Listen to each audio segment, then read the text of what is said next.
Alright crew, we're back. Today we're going to do something a little different.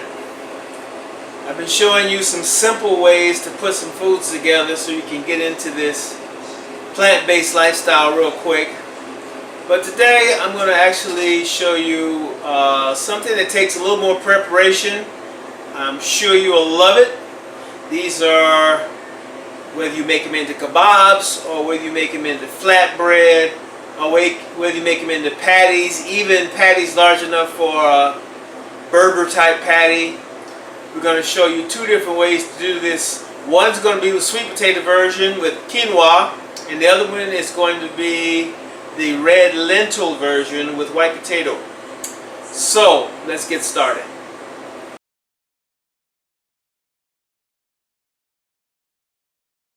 Alright, the first thing we've got to do is take our quinoa. I took a cup of quinoa, I put it in a 2-cup container, put water up to 2 cups in it, left it in the refrigerator overnight, poured off the first group of water after about the first 30 minutes, and I left it in the refrigerator overnight. And now you can see that that 1 cup of quinoa expanded to 2 cups. And this is going to be used for our base for the first version of our patties. Now, first thing we have to do is decide which vegetables that we're going to put in it. So these are the vegetables that I chose. The main vegetable here is cabbage. I got some onions in there. We got the sweet potatoes. We just shredded them up whole, live, uncooked. And then we shredded up some carrots, same way. So we got those 4 items, and we're going to put them in a pan like this, and then we're going to cook them in low heat, just enough to get them a little bit brown. Alright, so our vegetables are cooked down. That took probably about 3-4 minutes. And now we're going to add the vegetables to the quinoa mix. But before we do that, we got to make the quinoa mix. So here's the quinoa here. I'm going to take it out of that container and put it into a food processor. Now this is an amazingly high-powered protein dish. I'm going to add to this chopped up parsley. Now, the other one I'm going to put cilantro in, but this one I'm going to put parsley in. Parsley is really good for the organs, for cleaning out things, and of course it's got fiber, and of course it also will help take some of the bitterness out of the quinoa. Now, washing the quinoa first, like I did, I poured the first water off after 30 minutes of sitting in the water. That was to get most of that bitter taste out of it. It'll be a little bit of it left, but by the time we finish with this, we won't have too much bitterness. So I got the parsley in there. Now I'm going to add 1/2 cup of fresh cut oats. Then I'm going to put in there about 1/4 cup of flour. Now you could use bean flour, you can use nut flour. So the other one I put actually raw almonds in the second one I'm going to show you, but also some people can't do the nuts, so this is to show you how to do it without nuts. So I put in garbanzo bean flour this time, the oats, and then we're going to add some spices for the flavor. First thing I'm going to add is a healthy spoon of garam masala. I've got garam masala already ready to go in a more with a little oil in it, so you can get it dry and put it in there. And then I have the rest of the spices. I've got them in a little cup like this, and I'm going to show you what all is in this cup, but for right now I'm just going to pour it all in there.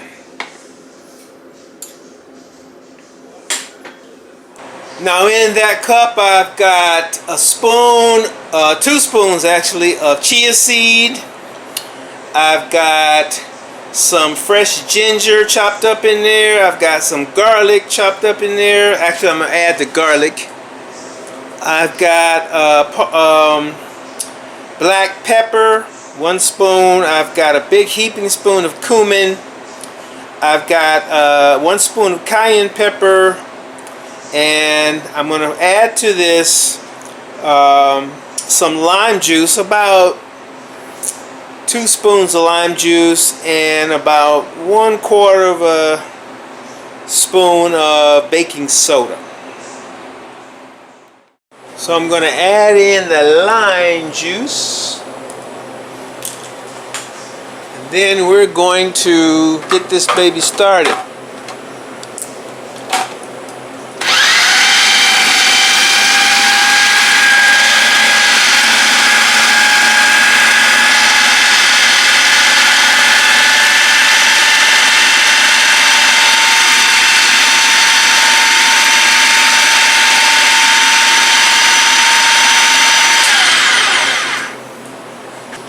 Take the top off, push this down a bit.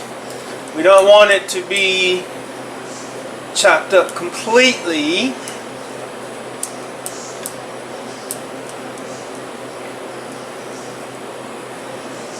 It's pretty good. Let's go back at it again.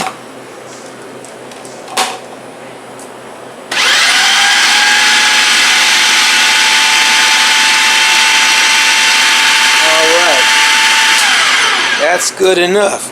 Now those chia seeds in there is going to act like, sort of like eggs do. We're going to produce a little bit of a glue for this. We're going to take this out, put it in a mixing bowl, and add it to our vegetables. Put all this in this mixing bowl. Notice it's kind of thick, kind of sticky. That's how you want it. Alright, we got all of that out. Now we're going to add our veggies to that mixing bowl. All the veggies and put them in there. Alrighty.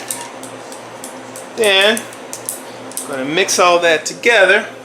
To do that, we need our baking soda.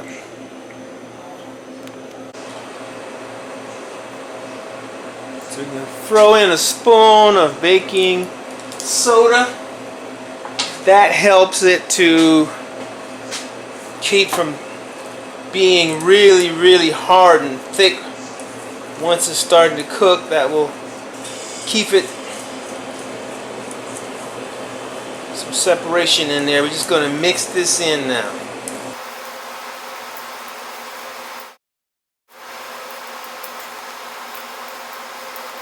So here we get the value of the sweet potato and the carrots, chia seeds, quinoa, parsley, all of that, and the hot stuff, all of that in a snack, which we will show you in just a second.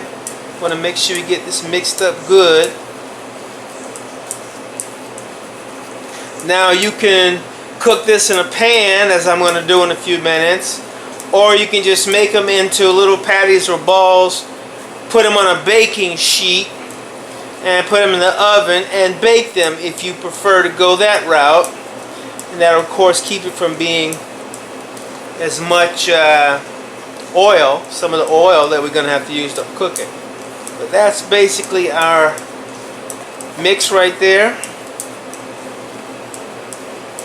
And we are ready to go.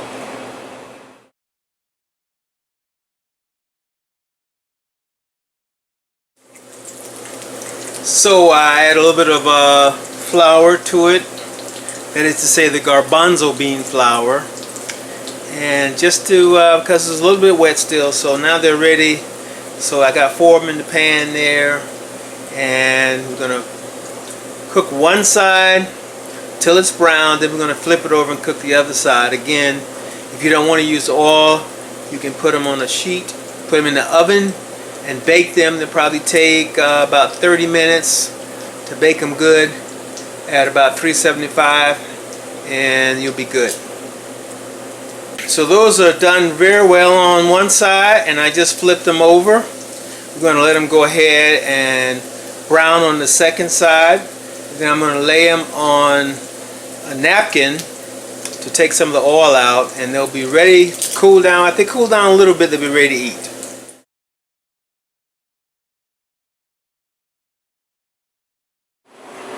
So I had to add a little bit of garbanzo flour to get it just right. It's a little bit too wet. So when you get your mixture together, make sure that it's not too wet. It should be slightly wet, and so that you can shape it into a ball, pat it down, put it in the fry pan, etc. Now, and they are delicious. I just tried one. That aroma of the sweet potato, the crispness of the outside is perfect.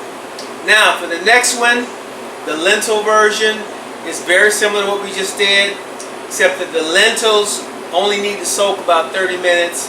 So you put those in your cup of water, let them soak, and basically I will show you the ingredients and the procedure is exactly the same. So you can make either the lentil version or you can make the sweet potato version that I just made.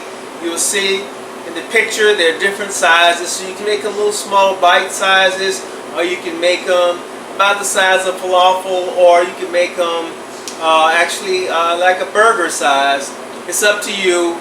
That mix right there, where I ended up with 2 cups of quinoa after it had been soaking. So I had 1 cup originally, turned into 2 cups when it's soaked. So I had to add another, basically half a cup of garbanzo flour and a little bit more of the oats in there. And I added some sweet potato because I wanted to have more sweet potato taste to it. But you'll fool around with it and you'll see how it works, and you get to the consistency that you want, and you will love that as a snack or in a sandwich, or like falafel. I also put it in between tortillas, whatever, and it's great, it's delicious, and it's extremely healthy. So get at it.